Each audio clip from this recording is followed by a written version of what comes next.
Merci Madame la maire. Bonsoir à tous. Bon, après ce teasing, le micro est passé près. Bon, Pardon. on va le rapprocher, attention. Voilà.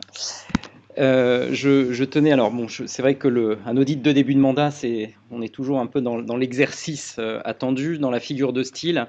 Et la façon dont j'ai entendu le mener à Châtillon, je pense, c'était ma façon de faire, en tout cas, était pas du tout dans l'état d'esprit qui pourrait être attendu, à savoir que nous avons été en parfaite collaboration avec les services, avec Madame Montsny que je remercie, et la direction aussi des finances qui, c'est jamais un moment agréable de se faire auditer, mais l'exercice était celui plutôt d'une analyse, d'un partage de diagnostic avec effectivement les élus, et surtout de travail prospectif sur les enjeux qui vont structurer les finances de ce mandat. Donc je vais essayer de vous faire une présentation ramassée, puisque c'est un document au final qui est extrêmement, qui est plutôt dense, bien évidemment.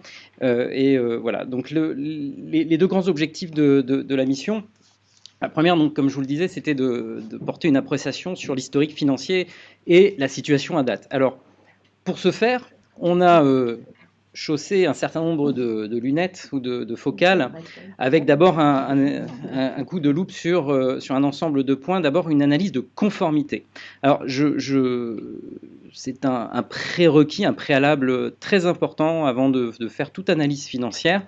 On s'assure que la matière financière qu'on a à connaître, eh bien, elle répond à un certain nombre de règles, d'obligations, de qualités. Donc pour cela, j'ai pu mesurer effectivement les processus, les principes organisationnels, les documents, pour juger de la qualité, de la conformité des éléments. Alors je dis bien analyse en conformité, pas en opportunité. Ce n'est pas un audit qui est allé vérifier si telle ou telle dépense ou recette était justifiée, justifiable ou non. Voilà, je suis vraiment là dans un contrôle de conformité. Ensuite, on a aussi fait une analyse des risques. On analyse souvent un budget de collectivité, le budget principal. Il y a tout autour des budgets annexes, il y a des établissements publics, il y a des syndicats, il y a une intercommunalité.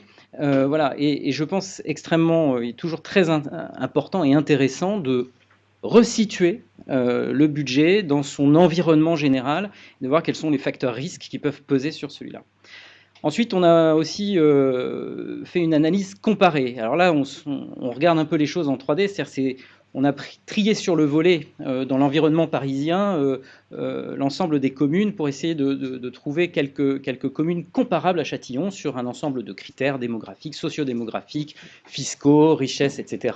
Il y a 17 communes qui sont ressorties, non pas pour comparaison n'est pas raison, hein, je le dis, je vous l'avais bien dit évidemment, c'est pas pour fixer une règle ou une norme en matière d'équilibre financier, mais surtout pour voir quelles sont les spécificités de Châtillon, qui ne ressortent pas d'elles-mêmes quand on fait une analyse financière concentrée au seul budget de la commune. Et puis, une fois fait tout cela, il y a l'analyse financière, donc ratio, indicateur, dynamique, enjeu, que je vais essayer de vous présenter ce soir. Le deuxième objectif de la mission, c'était d'appréhender surtout la trajectoire. Au-delà de ce constat de situation, c'est la trajectoire prospective des finances, donc on poursuit les tendances. Et là aussi, c'était un travail avec la majorité et Madame la maire sur une réponse aux questions qui se posent quand on prend les rênes d'une collectivité. À partir de la situation, quelles sont les tendances? Où vais-je?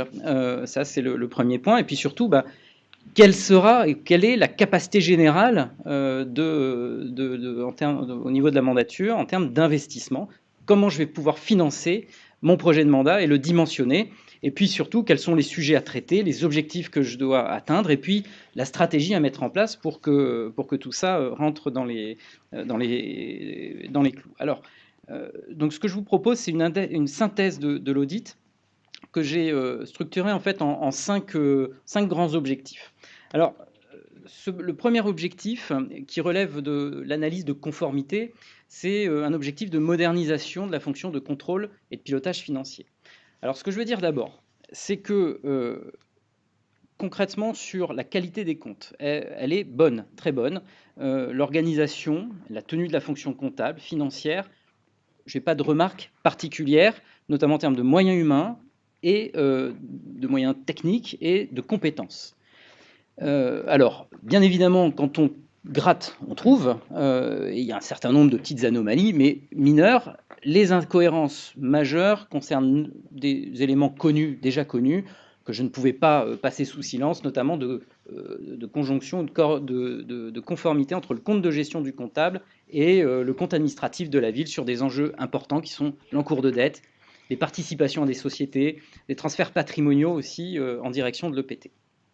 Le deuxième point, par contre, le constat que je fais, c'est que les processus et les outils de pilotage, et non pas de tenue comptable des éléments financiers, à mon sens, n'atteignent pas aujourd'hui le niveau d'exigence d'une ville de la taille de Châtillon, sur plusieurs points.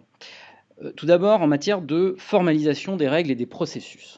Ça, c'est un point clé qui, effectivement, vous l'avez cité tout à l'heure dans un autre échange sur voilà, un déficit général d'écriture, de règles et d'identification des processus, des responsabilités des acteurs, de ceux qui sont consultés, informés, voilà, tout ce qui fait l'organisation de ces fonctions-là. Deuxième point aussi d'étonnement, il n'y a pas de prospective financière. Alors, la prospective financière, c'est un outil clé, on le verra tout à l'heure, pour justement piloter une collectivité, savoir où on va. C'est pas évident de conduire les yeux fermés. Et j'étais effectivement assez étonné pour une ville de la taille de Châtillon qui n'ait pas de prospective financière, ni même de programmation pluriannuelle des investissements, du moins outillée de la façon dont il s'entend en termes de standards. Autre élément d'observation, une défaillance sur tout ce qui est outils de contrôle et de pilotage financier. Là aussi, pour une ville de cette taille-là, en matière de comptabilité analytique, de contrôle de gestion, de suivi alors des créances, des opérations, des gestions patrimoniales, etc., j'ai pas trouvé d'éléments, j'ai pas trouvé d'outils. Ça ne veut pas dire qu'il n'y en a pas, parce qu'on va le voir, les services sont relativement autonomes et je suis sûr qu'il y a plein de belles initiatives ou de bonnes pratiques, mais qui sont relativement confidentielles et qui, en tout cas, ne sont pas centralisées au niveau de la fonction de pilotage financier. Et le quatrième point, c'est le processus d'élaboration budgétaire, tel que j'ai pu l'analyser en rétrospective, même si l'exercice budgétaire de cette année est particulier. En termes de ce qu'on va appeler le dialogue de gestion, comment fonctionnent les élus, la direction générale, les services et les fonctions support, notamment financières et RH, dans l'élaboration budgétaire, calage des objectifs, des enjeux, des moyens. La qualité de prévision aussi, ça c'est un point c'était le premier point d'analyse, hein, on commence souvent par ça, on regarde quel est le taux de réalisation budgétaire. En gros, un budget de collectivité, c'est à la fois un acte de prévision et aussi un acte d'autorisation. Et là, ce que j'ai pu constater, c'est ce que je qualifie d'excès de prudence, c'est-à-dire que effectivement de minoration au moment du budget d'un certain nombre de recettes et de majoration d'un certain nombre de dépenses. C'est-à-dire qu'on se crée une contrainte au niveau de l'équilibre du budget, alors que dans la réalité, les recettes sont au final plus élevées et les dépenses sont moindres. Voilà, bon, c'est un point de qualité de prévision qui est important. Et puis aussi les taux de réalisation faibles, notamment en investissement, même corrigé d'un certain nombre d'opérations, j'y reviendrai sur le point, avec là, à mon sens, un décalage de cohérence entre les montants d'investissement affichés et puis les capacités humaines et techniques derrière à piloter, à mener à bien un certain nombre d'opérations d'investissement. Alors, juste pour finir sur ce point-là, à mon sens, c'est une situation... Alors, je n'ai pas fait d'audit organisationnel, et vous avez tout à l'heure évoqué le sujet de l'organisation et de la réorganisation des services, qui, à mon sens, est un point clé pour commencer ce mandat. On voit très très vite, et juste à la lecture des comptes, et puis en discutant avec quelques interlocuteurs, qu'il y avait un certain cloisonnement assez fort entre services, qui est lié à une grande autonomie, hein, les services font leur budget, engagent leurs dépenses, etc. Donc c'est très bien, c'est très intéressant. Par contre, le cloisonnement qu'on peut observer induit que le service financier, comme d'autres fonctions de support essentielles à la collectivité, et je pense notamment à la fonction RH, ressources humaines, moi je l'ai trouvé cantonné, acculé à un rôle de service comptable. Juste service comptable, donc pas service support, fonction financière, qui est souvent en bout de chaîne sur de nombreux sujets, à courir après l'information, à ne pas être informé, d'où d'ailleurs l'excès de prudence au moment de la réalisation budgétaire, que je comprends parfaitement, et c'est le rôle d'un financier que d'être prudent. Et donc je pense qu'aujourd'hui, et c'est la conclusion de ce premier slide, c'est qu'aujourd'hui, il faut vraiment remettre en position centrale, et vous l'avez fait au travers de l'explication, Madame la maire, de votre nouvelle organisation, remettre en position centrale et transversale, et en position de vraie fonction de support, la direction des finances, en l'outillant, en la dotant, en lui donnant légitimité et place dans le dialogue de gestion, pour qu'elle puisse vraiment jouer son rôle d'aide au pilotage, votre aide à la décision, votre aide à la construction stratégique et à la décision des élus. Voilà pour le premier point. Alors ensuite, il y a un deuxième point quand je fais l'analyse contextuelle, c'est un enjeu de renforcement de la gestion des relations satellites. Alors là aussi, je n'ai pas fait l'audit externe et des équilibres financiers de tous les satellites et des relations financières et juridiques. Voilà. Mais c'est un point qui, au filtre d'un certain nombre d'éléments, m'amène à quelques conclusions. La première, c'est que vous avez une cartographie qui est relativement simple. Alors, je vous montre juste très rapidement. Vous avez ici le budget principal de la ville au centre. Et puis, vous voyez, il y a un certain nombre de ramifications. Alors, la plus importante, bien évidemment, Châtillon n'est pas une île au milieu de l'océan. C'est d'abord la métropole du Grand Paris et puis l'établissement public territorial Vallée Sud Grand Paris avec lesquels il y a beaucoup de flux financiers. Donc, ça, c'est un point très, très important. Peu de syndicats intercommunaux. Alors, de nombreuses compétences ont aussi été transférées, avec notamment ces sujets de syndicats. Établissement public de la ville, on a essentiellement la caisse des écoles et le CCAS. Donc, on a fait des petites analyses sur ces points-là, mais on va les passer rapidement. Et puis, des engagements, notamment en termes de participation, de fonds de concours. Alors, essentiellement auprès d'organismes de logement social, de la SPL sur Plessis-Robinson, et puis un certain nombre d'associations en matière de logement social, et puis le chapitre des associations, avec, vous voyez, les associations notamment supérieures à 23 000 euros de subventions, qui sont, voilà, au-delà de 23 000 euros, il y a des enjeux effectivement de contractualisation, d'objectifs et de moyens. Alors, je referme juste ça pour zoomer sur deux points d'intérêt. Le premier, à mon sens, le premier facteur risque, c'est le sujet des associations. Là, je n'ai pas pu aller au-delà de ma mission, mais bien évidemment, on voit très vite qu'il y a un fort enjeu pour approfondir un audit sur les relations juridiques et financières avec tous les satellites de la ville, et notamment associatifs, au regard à la fois des montants en jeu, l'imbrication de structures avec les services de la ville, l'absence de procédures formalisées, l'absence de contrôle interne que je pointais tout à l'heure sur les principales fonctions finances, notamment en termes de valorisation, des mises à disposition, de respect des contrats, etc., de la situation financière de vos satellites. Voilà. Et je pense que sur ce point-là, j'ai pu noter un certain nombre de défaillances, on a pu échanger, voilà, et je pense que vous avez un objectif de sécurisation juridique, et notamment de responsabilité des élus, mais aussi, au-delà de la sécurisation, d'optimisation financière, voilà, et de cohérence avec vos politiques municipales. L'autre point, c'est l'établissement public territorial Vallée Sud Grand Paris, qui est un peu l'échelon intermédiaire, intercommunal, avant la métropole du Grand Paris. Alors, là, c'est un chapitre où je pourrais y passer la soirée, mais je vais aller très très vite, juste pour mettre en exergue deux points. Le premier point, c'est que l'adhésion obligatoire en 2016 avec la création de la métropole du Grand Paris génère de facto, et il faut l'intégrer quand on fait l'analyse financière, un impact négatif sur les finances de la ville. Alors, non pas un impact négatif à date, en 2016 au moment de l'adhésion, mais en dynamique.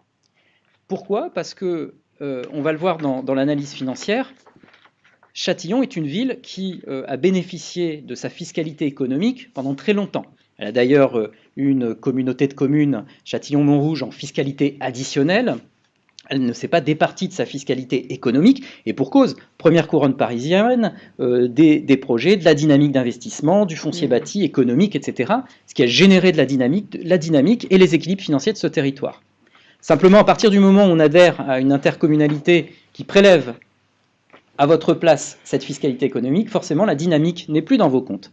Et on peut déjà, depuis 2016, évaluer le manque à gagner potentiel à hauteur de 2 millions d'euros. C'est pour ça que le deuxième point, alors c'est un point normal, je veux dire, on aliène ou on transfère une dynamique de fiscalité, on la met en commun, Parce que de l'autre côté, on met en commun des compétences. Et c'est le but général de l'intercommunalité, c'est de mettre en commun des charges et dynamiques de charges pour faire en sorte qu'elles soient optimisées, avec des dynamiques de produits, là aussi, pour faire en sorte qu'elles soient optimisées et pour réinvestir derrière. Mais l'enjeu, à mon sens, et ça fait partie de l'enjeu général de pilotage des satellites ou d'implication de la ville dans ses relations avec l'extérieur, c'est un enjeu de mieux appréhender les relations financières, notamment avec l'établissement public territorial, parce qu'elles ont justement, et on le voit bien juste avec ce point-là, des résonances particulières. D'abord, en termes de prévisibilité de vos flux financiers, il y a des enjeux, ce qu'on appelle le pacte financier fiscal, toutes ces règles du jeu qui gouvernent les relations financières, notamment à l'échelle intercommunale. Là, il faut que Châtillon, parce que Châtillon apporte de la plus-value, de la dynamique fiscale, etc., doivent porter sa voix dans le débat territorial, et avec quelques points aussi de finalisation de transfert, mais je passe ce point. Le troisième point que je voulais aborder ce soir, c'est un enjeu, à mon sens, de sécurisation de l'autofinancement par l'anticipation des risques. Alors, on rentre un peu plus maintenant dans l'analyse véritablement financière. Alors, avant de rentrer juste dans ce sujet-là, je vais parler d'autofinancement. L'autofinancement, c'est quoi? C'est, alors, on le sait, hein, un budget de collectivité, je le dis aussi pour les auditeurs qui n'ont pas forcément connaissance de tous les grands principes. Il y a une section de fonctionnement, une section d'investissement. Le fonctionnement, c'est le fonctionnement de la ville qui doit permettre de dégager des marges de manœuvre, de l'autofinancement, pour autofinancer des immobilisations, du capital, c'est-à-dire de l'investissement. Et donc cet autofinancement, il y a un ratio, parce que je vais commencer là, à parler un petit peu de ratio financier, il y a un ratio majeur, essentiel et fondamental qu'il faut avoir à l'esprit, qui mesure cet autofinancement, cette capacité à dégager de la marge de manœuvre, c'est l'excédent brut de fonctionnement, qu'on va appeler l'EBF, qui est très simple, c'est le rapport entre les charges de fonctionnement courantes et les recettes de fonctionnement courant. En gros, une fois que j'ai perçu mes tarifs auprès des services de la ville, une fois que j'ai perçu ma fiscalité, mes dotations, je paye mes fournisseurs, mes contrats, je paye bien évidemment aussi mes adhésions aux syndicats, etc. Voilà. Et je mesure, in fine, le solde résiduel, et c'est ça que j'appelle l'EBF, l'excédent brut de fonctionnement. Cet excédent brut de fonctionnement, une fois que vous avez compris le concept, il va servir à deux choses. La première, c'est de faire face aux variations climatiques, parce que je vais avoir aussi des dépenses exceptionnelles, des recettes exceptionnelles, et puis en fonction de ce qui va me rester, il faut aussi que je sois en capacité de rembourser les charges financières de la dette. Il va me rester une capacité d'autofinancement, et cette capacité d'autofinancement doit in fine me servir à deux choses. La première, rembourser le capital de ma dette, et avec ce qui reste, autofinancer de l'investissement. Et bien évidemment, moins j'autofinance mon investissement, plus je suis obligé de m'endetter. Donc vous comprenez que en fait, toute la chaîne d'équilibre financier découle de ce premier principe nominal de comment je dégage de l'autofinancement. Et là, alors je vous fais j'ai résumé, synthétisé les choses, vous voyez, sur une échelle de 2010 à 2020. Je vous ai mis deux courbes, les recettes de fonctionnement et les charges enfin les produits de fonctionnement et les charges de fonctionnement courant. Et j'attire juste votre attention sur deux choses. Vous voyez que la différence de ces deux éléments procure un autofinancement, vous voyez, qui certaines années est autour de 8-9 millions d'euros. On verra après à quoi ça sert et dans quelle mesure on peut estimer si cet autofinancement est suffisant. Premier point, c'est que vous voyez que nos recettes stagnent à partir de 2012 jusqu'à 2014. Ça, c'est un principe assez constant hein, qu'on voit sur de nombreuses collectivités. Il y a de la réforme fiscale, suppression de la taxe professionnelle depuis 2010. Il y a aussi la contribution au redressement des finances publiques, la mise en place aussi progressive de la solidarité nationale, le fameux FPIC, qui permet effectivement, voilà. Bon, je passe un peu sur les sujets, mais il y a cette stagnation des recettes. Or, dans le même temps, vous pouvez voir sur la courbe rouge qu'il y a une augmentation des dépenses. et qui fait un peu écho à ce que je disais tout à l'heure, à ce défaut de pilotage peut-être, parce que quand il y a une stagnation des recettes, on a juste le volant de dépenses. Alors que là, on constate effectivement un certain nombre d'augmentations, notamment en termes de masse salariale. On en reparlera tout à l'heure. Donc vous voyez ça, ce point de convergence qu'on voit jusqu'en 2014 et qui fait que notre excédent brut de fonctionnement est très bas, à peine plus de 3 millions d'euros, c'est ce qu'on appelle typiquement un effet ciseau, parce que les deux courbes se rapprochent. Donc là, ce qui s'est passé à partir de 2015, on a rétabli des équilibres. D'abord par des efforts de gestion, par des économies, et vous le voyez très très bien sur la courbe rouge qui montre que la dynamique a été contrôlée, même si elle se reprend à partir de 2018. Et puis côté recettes, évolution des taux ménages, la fiscalité a pris 9%, ce qui a ajouté 2,6 millions en termes de recettes. Voilà. Il y a aussi eu des belles surprises, heureusement, notamment des gains alors c'est les droits de mutation qui ont été, où il y a eu des belles années. Voilà, donc globalement, voilà, il faut retenir cette fluctuation de l'excédent brut de fonctionnement, sachant que j'attire juste votre attention pour finir sur ce graphique, sur la fin de période, vous voyez qui va jusqu'en 2020, où on retrouve un début d'effet ciseau. Alors on voit qu'il y a eu des efforts de gestion, même si depuis 2018 la dynamique de charge reprend. Je pense que compte tenu du volume financier, il y a encore des potentiels de marge de manœuvre, mais néanmoins, il faut aussi intégrer le transfert de dynamique de charge à la communauté. C'est-à-dire qu'en plus, on a transféré des charges et des dynamiques à la communauté. Une fois qu'on a dit ça, donc on comprend que cet autofinancement, il est sensible à la fois à l'historique des réformes, j'en ai cité quelques-unes, et notamment d'ailleurs l'intercommunalité, qui, vous voyez, juste à partir de 2016, a contribué aussi à la stagnation des recettes, là où en début de période, on voit très bien que cet excédent brut de fonctionnement était soutenu par la dynamique fiscale. Donc une fois qu'on a dit ça, ce qui est intéressant, c'est de comparer, c'est de se dire, est-ce que cet excédent brut de fonctionnement, quand j'arrive à 3, 4, 5 millions d'euros d'autofinancement, est-ce que c'est bien, est-ce que c'est pas bien? Alors on va voir comment on peut l'évaluer. Alors, le premier graphique que je veux vous montrer, c'est, vous avez sur la courbe bleue ici, cet excédent brut de fonctionnement en euros par habitant, ce qui me permet de le comparer à 3 autres courbes. Et notamment, j'attire votre attention sur la courbe violette, qui est la strate ajustée. C'est les fameux 17 communes qui ressemblent à Châtillon. Et en fait, on s'aperçoit de quoi? On s'aperçoit en fait que Châtillon dégage historiquement, alors vous voyez, je suis remonté très très loin. J'aime bien les tendances longues, les séries longues, comme on dit, pour éclairer le passé. On voit très bien que depuis 2004, l'essor du territoire fait que l'excédent brut de fonctionnement est très supérieur à la moyenne et nationale et locale et aussi des communes comparables. Ça, je ne vais pas rentrer dans le détail des analyses, mais ce qu'il faut retenir de ce premier constat, vous voyez, si je le fais depuis 2015, on a en gros, et j'exclus l'exercice 2020 qui est spécifique, on a entre 2015 et 2019 un écart moyen de 46 euros par habitant. 46 euros par habitant, vous multipliez par 37 500 habitants, vous avez à peu près l'écart de financement qui est 1,7 million. C'est-à-dire que par rapport à une commune comparable, on peut dire que Châtillon dégage des marges de manœuvre très significatives. Alors, ce point est intéressant. Après, voilà, il faut le pondérer. Ce qui m'intéresse, moi, c'est de savoir, est-ce que c'est parce qu'on a moins de dépenses ou est-ce que c'est parce qu'on a plus de recettes? Et c'est là où on voit que le point très différenciant de Châtillon, ce sont les recettes.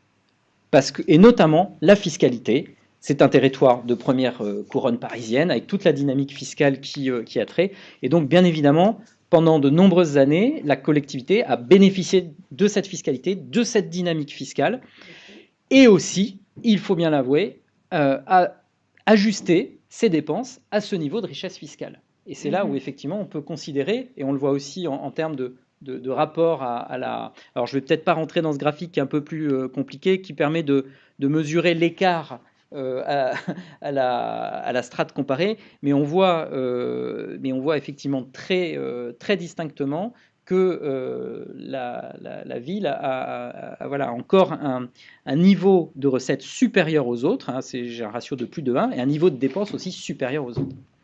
Alors, une fois ce point-là, bien évidemment, vous avez vu les tendances 2020, et je pense qu'il est important de dire que cette situation est en trompe-l'œil. C'est-à-dire que je vous montrais tout à l'heure l'excédent brut de fonctionnement qui est passé de 8,9 millions à 5,5 millions en 2020. Donc il a perdu 3,4 millions. Alors, on pourra dire, oui, il y a l'effet Covid. C'est vrai que il y a eu des pertes de recettes, il y a eu aussi des moindres dépenses, il y a eu des surdépenses liées à la gestion de cette période particulière, mais sur cette perte de 3,4 millions, vos services des finances ont mesuré très précisément l'impact Covid, ce n'est que 521 000 euros. Donc ça veut dire que l'effet ciseau qu'on pressent sur les dernières années, il est réel et il s'exprime assez fortement en 2020.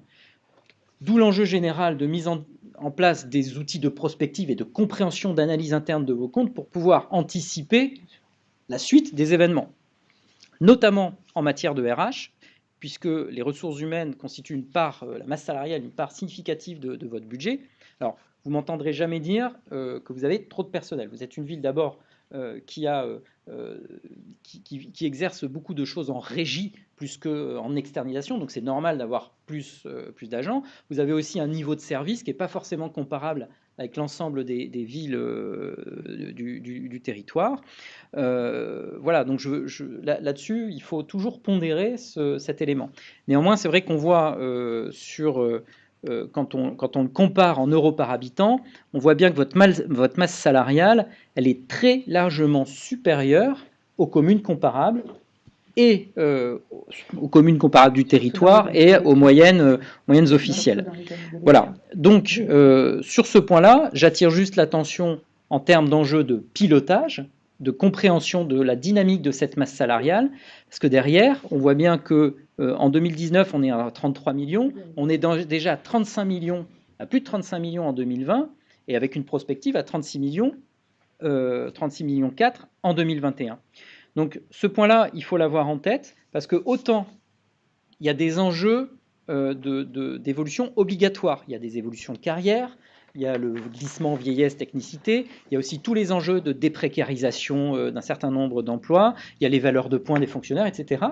Mais il y a aussi beaucoup d'évolutions voulues, et c'est vrai qu'on a constaté effectivement des phases de titularisation qui sont très supérieures aux moyennes standards, beaucoup de recrutement, etc., qui font qu'il y a un moment, cette masse salariale, elle a un coût, elle a une dynamique, il faut pouvoir la piloter.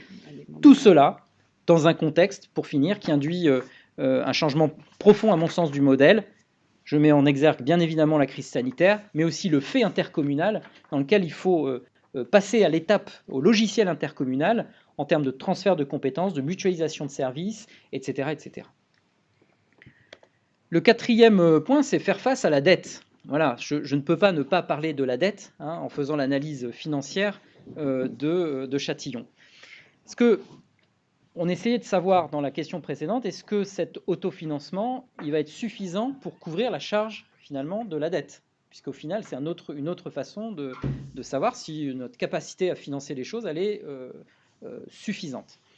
Et là, évidemment, malgré les efforts de gestion, on voit bien qu'on n'est pas à la hauteur en termes de problématique d'un endettement qui est historique de la ville, et on va le voir qui perturbe très fortement l'ensemble des équilibres de la ville.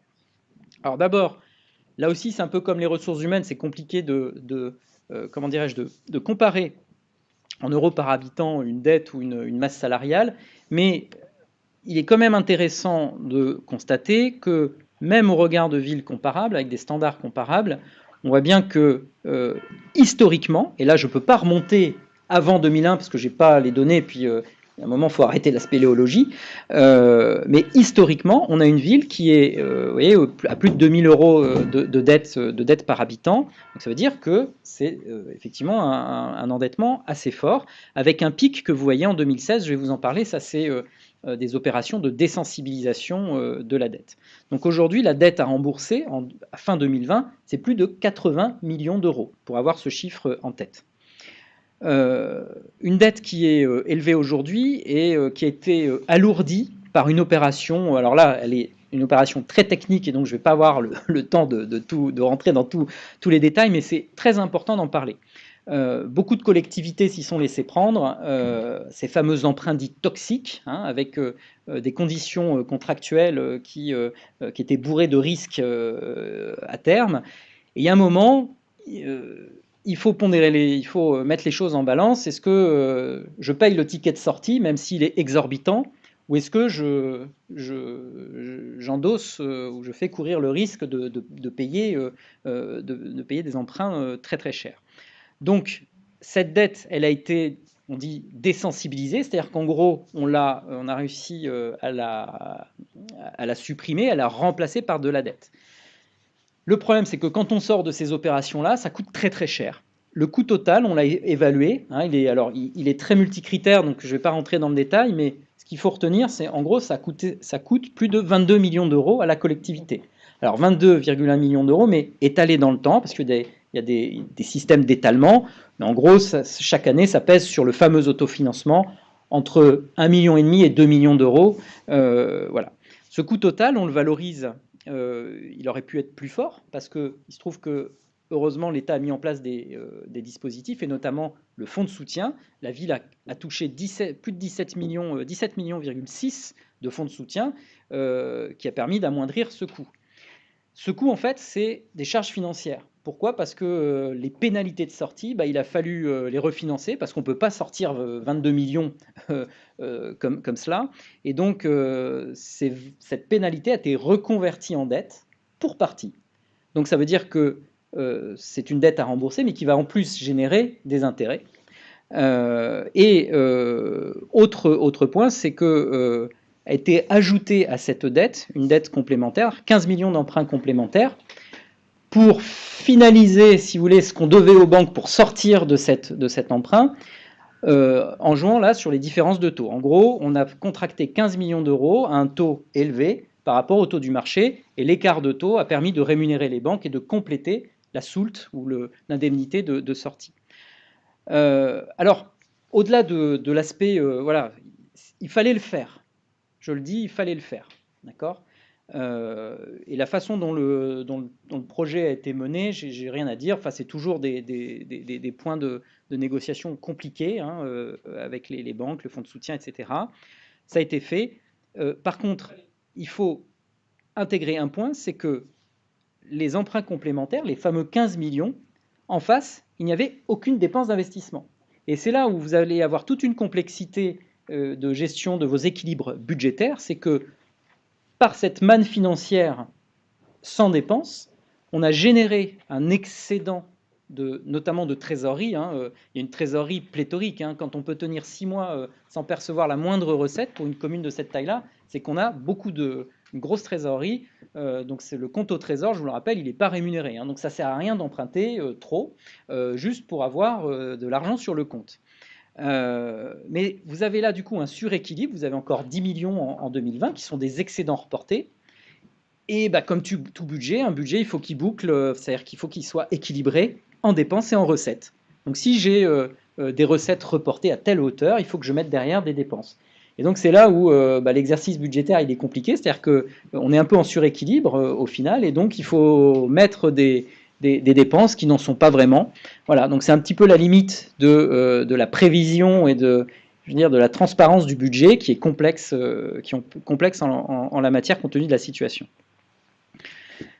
Alors, dernier point sur cet autofinancement, c'est que malgré les efforts, et compte tenu de cette dette très importante à rembourser, on voit finalement que cet excédent, cet autofinancement, il ne permet pas d'absorber la dette. Et c'est un peu ça toute la problématique. Vous retrouvez mon excédent brut de fonctionnement dont je vous parlais tout à l'heure en bleu, avec les grandes phases de la ville. Vous voyez cette dynamique de 2004 à 2011, cette dégradation caractéristique en 2014, et puis ce redressement et cette stabilité depuis 2015. Mais le problème, c'est que vous voyez, on dégage aujourd'hui, enfin sur 2015-2019, 8 à 9 millions d'euros d'autofinancement.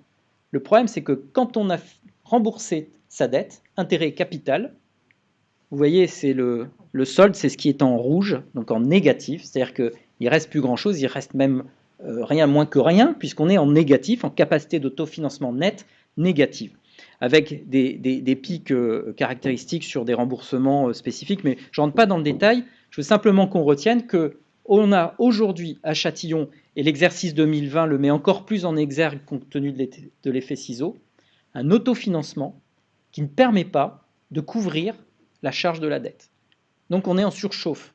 Et ça veut dire qu'il va falloir agir nécessairement dans les stratégies financières qui seront les vôtres dans les années qui viennent, à la fois sur le niveau d'autofinancement, plus de recettes, moins de dépenses, hein, c'est pas plus compliqué que cela, et puis aussi jouer sur la dette. Est-ce qu'il ne faudra pas la rallonger? Est-ce qu'il ne faudra pas la minorer? Ça veut dire moins d'investissement, parce que moins d'endettement. Mais qui dit moins d'endettement pour un certain niveau d'investissement, ça veut dire qu'il faudra aussi être plus pertinent et plus offensif sur le plan de la recherche des subventions, des montages partenariaux, etc. etc. Autre point sur cet élément, alors là c'est le dernier ratio, après je vous promets, j'arrête avec les ratios compliqués, mais il est important celui-là parce que c'est le ratio un peu d'affichage qui permet notamment de dialoguer avec les banques. Et ce ratio, vous allez le voir, il est assez caractéristique.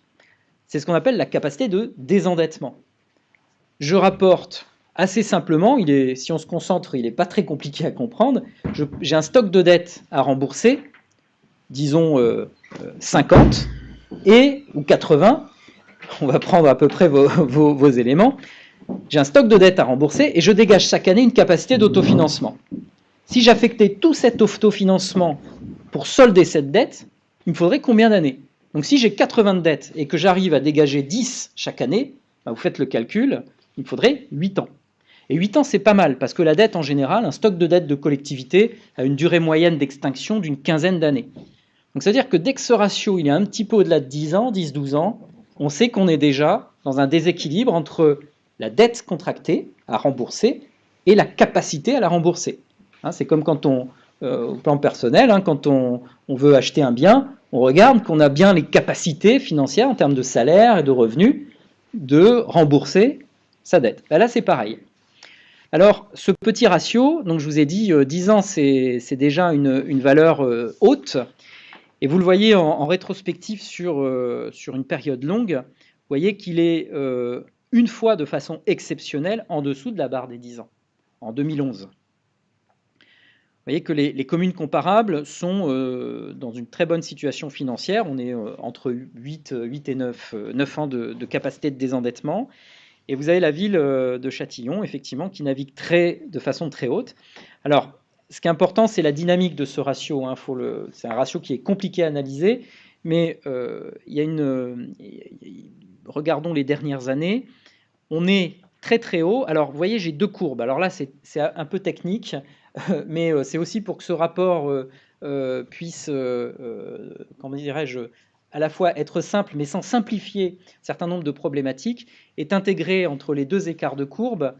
Dans mon autofinancement, je considère aujourd'hui, et c'est pour ça que je termine à 34 ans en 2020, je considère que l'étalement de la pénalité de la dette, même si elle ne rentre pas dans le ratio d'autofinancement, est bien une charge de fonctionnement, c'est-à-dire qu'elle vient prélever votre autofinancement, une charge de fonctionnement relatif à la dette.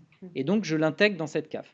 Et le ratio plus officiel nous amène en 2020 à 22 ans. C'est-à-dire qu'après une période de décélération, c'est-à-dire qu'on a réussi à faire des économies, on ne s'est pas trop réendetté, donc on a réussi à maintenir ce ratio, mais on voit qu'il est très sensible, et l'effet ciseau et la reprise de l'investissement génère effectivement un dérapage sur ce ratio-là.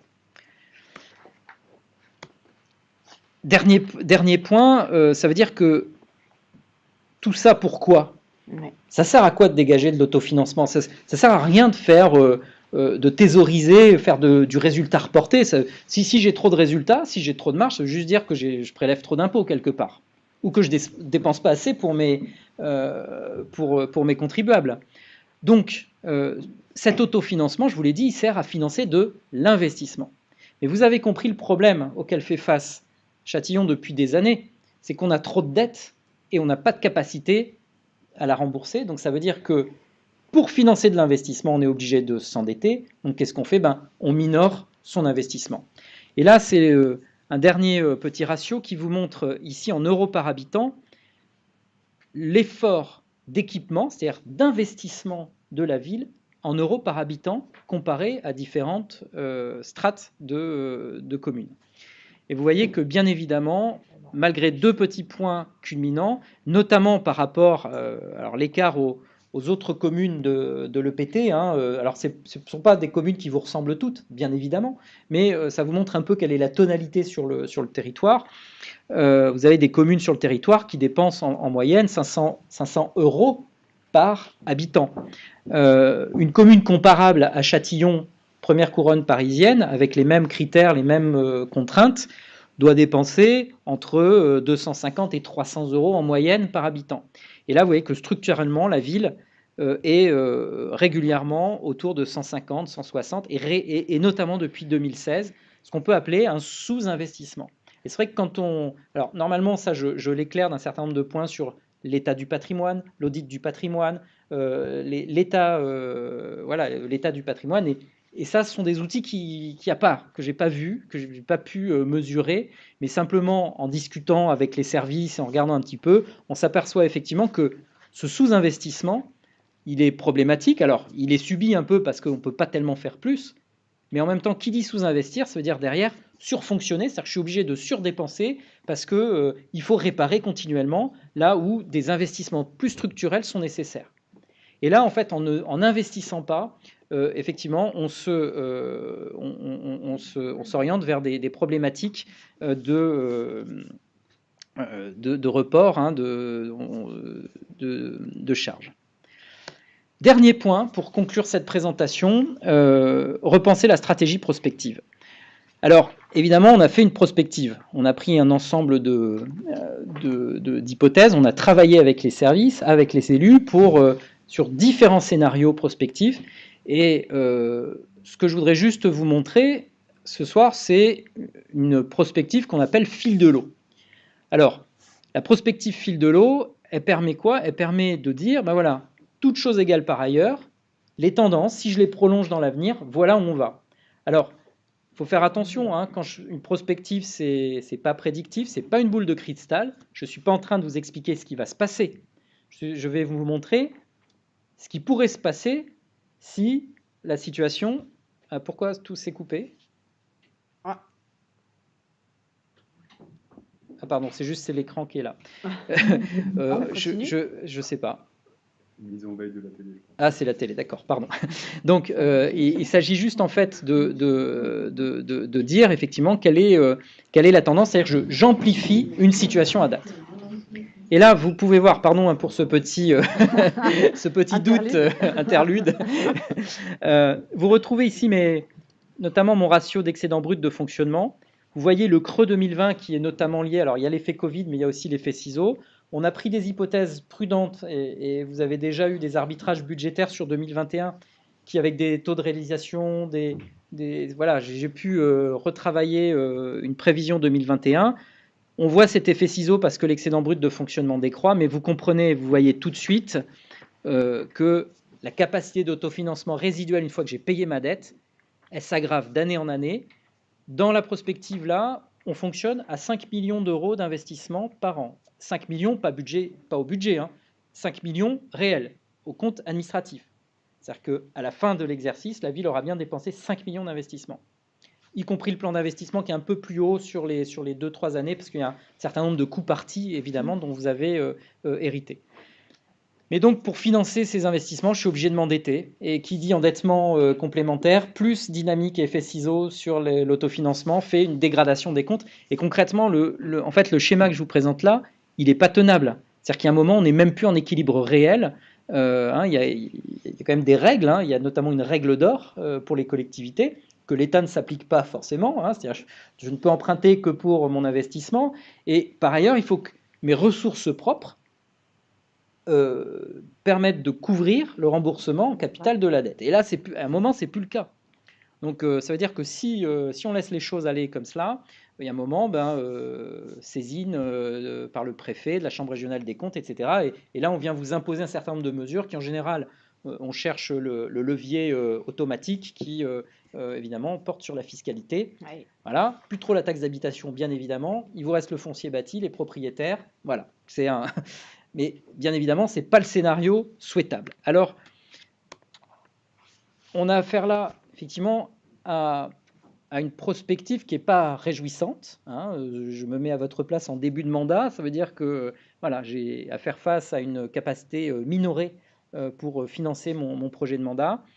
Il va falloir que je bâtisse ma stratégie. Et cette stratégie, elle va devoir reposer sur 2 pieds. Le premier pied, c'est il va falloir, vous l'avez compris, que je préserve, que je consolide et que je renforce l'autofinancement de la ville. À un niveau le plus haut possible. Vous voyez que l'écart, il faut que je trouve, on a fait un certain nombre de scénarios et de simulations, il faut que j'arrive à dégager d'ici 2 à 3 ans 3 à 4 millions d'euros en plus sur mon fameux autofinancement nominal. Ce qui est significatif, ce qui est important, hein, c'est pas simple. Ça va aller bien évidemment re-questionner une partie des niveaux de service. Ça va re-questionner vos politiques, ça va re-questionner beaucoup de choses. Ça va aussi re-questionner la masse salariale. Alors vous avez un point qui est intéressant dans cette masse salariale, c'est que vous avez affaire, c'est pas, il n'y a aucun jugement sur ce point-là, mais à une population d'agents et de fonctionnaires relativement âgés, avec du coup un départ à la retraite, des départs à la retraite assez significatifs dans les années qui viennent. Donc tout l'enjeu, ça va être de savoir si une personne qui part à la retraite, est-ce que je la remplace? Oui, non.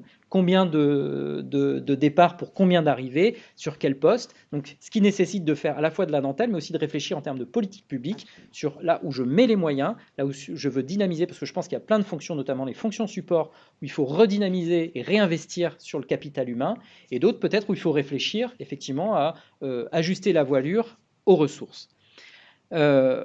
Peut-être rechercher, je vous le disais, l'allongement maximum des emprunts, parce que vous avez aussi, on le voit par rapport à d'autres communes, des annuités de dette qui sont très élevées.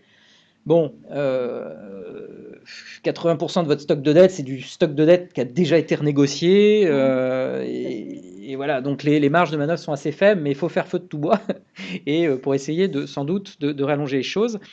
Peut-être minorer le recours à l'emprunt, quitte, et là aussi, vous allez bientôt voter les budgets, à ne pas hésiter à les prélever dans ce fonds de roulement pléthorique qui a été généré par le surcroît de dettes liées au remboursement de ces emprunts toxiques. Donc là, c'est un truc un peu compliqué. On ne va pas rentrer là dans le détail, mais ça veut dire qu'à un moment, générer du résultat d'investissement négatif, ça ne veut pas forcément dire avoir un budget en déficit. Je peux avoir un déficit sur l'année qui va être couvert par le report des excédents des années antérieures. Et donc, il va falloir notamment, et je le dis très clairement, politiquement, assumer parfois du déficit qui va nous permettre d'éviter la dette et aussi d'aller puiser dans ce fonds de roulement qui a été constitué au moment de la désensibilisation du stock de dette. Le deuxième pied sur lequel il va falloir s'appuyer pour avancer, c'est de travailler un plan d'investissement ajusté et vertueux. C'est évident que, alors, globalement, le modèle aujourd'hui, il a changé. On ne fait plus un budget comme il y a 5, même 10 ou 15 ans.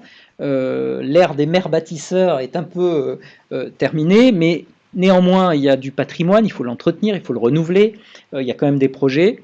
Et je pense qu'il faut absolument que la ville évite les investissements qui sont générateurs de charges de fonctionnement trop fortes au bénéfice d'investissements plus producteurs d'économie, au moins à plus ou moins long terme. Il y a des investissements notamment sur un certain nombre de patrimoines dégradés qui vont sans doute vous permettre de faire des économies ou des moindres dépenses dans l'avenir. Mais ça veut dire qu'en termes de choix, de priorisation de vos investissements, ça va être un enjeu capital.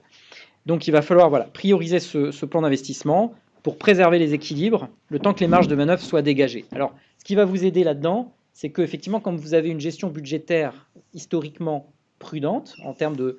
Voilà, vous avez un petit matelas reporté d'année en année qui va vous le faire comme une poire pour la soif, c'est-à-dire qu'on va pouvoir, sur la base de ce petit pactole, mais qui va s'épuiser très rapidement compte tenu de l'effet ciseau, on va pouvoir effectivement avoir un relais de croissance le temps que les mesures d'économie de réflexion sur le pilotage, sur le dialogue de gestion, etc., porte ses fruits. Voilà. Donc voilà ce que j'avais à dire. C'est un résumé très condensé de tout ce que j'avais pu analyser, mais je pense que s'il y avait à retenir l'essentiel, je pense avoir dit ce que j'avais envie de dire ce soir. Voilà, et je vous remercie de votre attention. Monsieur Jarry.